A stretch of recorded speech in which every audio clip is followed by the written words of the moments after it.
You know the shape, the curved wings, the long nose, the snarl of the engine as it climbs. In the summer of 1940, when Britain stood alone against the German Air Force, it was this fighter, the Spitfire, that rose to meet them. It became the symbol of a nation that refused to fall. Almost everyone knows the plane. Almost no one knows the man who drew it. He gave the last years of his life to it, working through terrible pain, and he died before he ever saw it go to war. Some people change the world, and the world never learns their name. This is without whom. His name was Reginald Mitchell. He was born in the spring of 1895 in a small village in the English Midlands, the son of a schoolmaster who later became a printer. As a boy, he was quiet and serious, happiest building something with his hands. He filled the house with model aeroplanes, carving and gluing them himself, then racing outside to watch them fly. While other children dreamed of ordinary lives, he was already in love with the air. He left school at 16 and took an apprenticeship at a works that built steam locomotives, learning to shape metal on the factory floor. By night, he studied engineering and mathematics, hunched over his books long after the lamps were lit. He did not come from wealth or privilege. Everything he would one day become, he built with his own hands and his own stubborn will, one late night at a time. In 1916, barely past 20, he moved south to the coast and joined a small, struggling company that built seaplanes. He had no famous name and no grand reputation, but his talent was impossible to miss. Within a few years, the quiet young man from the Midlands was made chief designer of the firm. The boy who had once carved toy planes by hand was now drawing real ones. These were the wild early days of flight, when aircraft were fragile things of wood and wire, and every year they climbed a little higher and flew a little faster. Across the world, nations competed to build the fastest airplane alive in a famous international air race. For Mitchell, that race was everything. To win it, he would have to chase pure speed further than anyone had ever dared. So he gave himself to it completely. Year after year, he designed sleek racing seaplanes, each one faster than the last, learning the hidden shapes that let a machine slip cleanly through the air. He studied every failure, every crash, every lost second. He was not simply building planes. He was teaching himself, piece by piece, the deep language of speed. And then, in 1931, it all came together.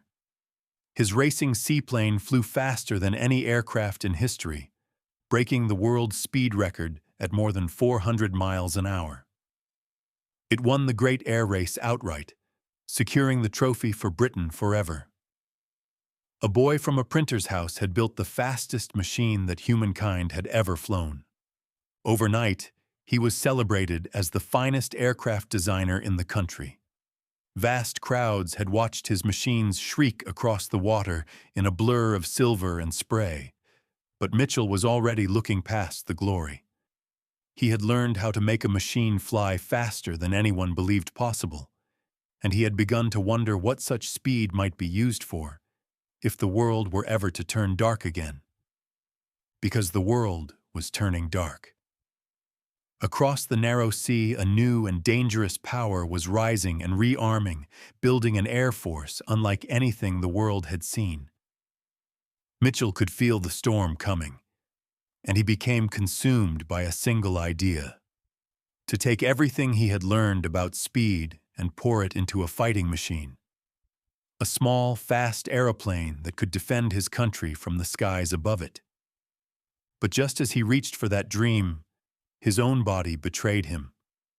In 1933, at the very height of his powers, the doctors gave him news that would have stopped most men cold. He had cancer. It was serious, it was spreading, and in those years there was very little anyone could do.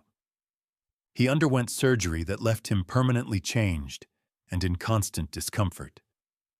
The doctors told him what doctors always tell such men: rest, slow down, spare yourself what time you have.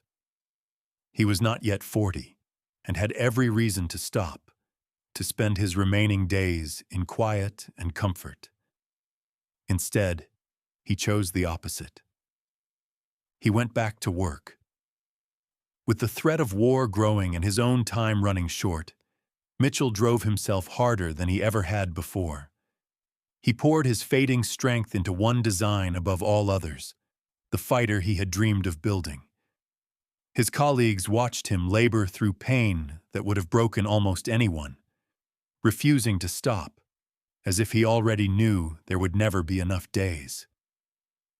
And slowly, beautifully, the machine took shape. He gathered the finest ideas of his age, a powerful new engine, a thin and graceful curved wing shaped by his team, a sleek and slender body, and merged them all into a single perfect whole. It was not just fast, it was elegant, almost alive, as though the idea of speed had finally been given a form. No one had ever seen anything quite like it. In the spring of 1936, on a quiet grass airfield, the prototype lifted into the sky for the very first time. It flew like a dream.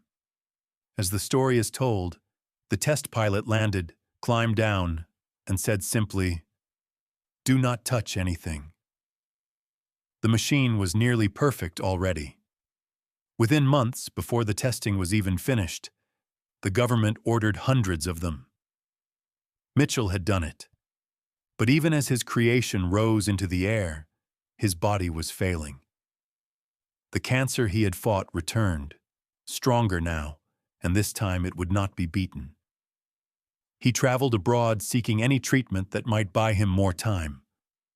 Nothing worked.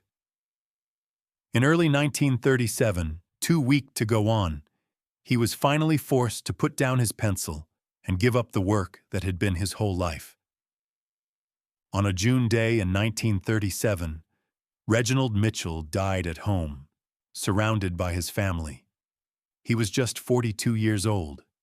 His fighter had flown, but it had not yet entered service. It had not yet been built in numbers. The war he had feared had not yet come. He died without ever knowing whether his final, greatest creation would matter at all. Then came the summer of 1940. The storm he had foreseen broke over Britain, and the enemy air force he had dreaded filled the skies.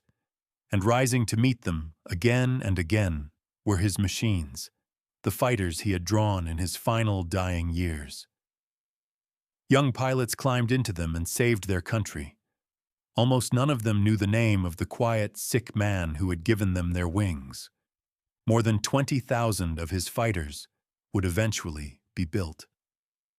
The plane he had designed in pain became the most famous aircraft in the world, a symbol of courage and survival that an entire nation carried in its heart. The machine he never saw fight outlived him by generations and carried his vision into history. In time, his country remembered him. They raised memorials and made a film of his life. His family kept his story alive, so that the man behind the legend would not be lost. And to this day, when one of his fighters passes low overhead at an air show, and the crowd looks up at that unmistakable shape, they are looking at the last gift of a dying man. Reginald Mitchell could have stopped. Any reasonable man would have. But he understood something that most of us are lucky enough never to face: that the time we are given is short, and that what we leave behind is everything. So he spent his last strength drawing wings for pilots he would never meet, in a war he would never see, to defend a country he loved. He gave them the sky.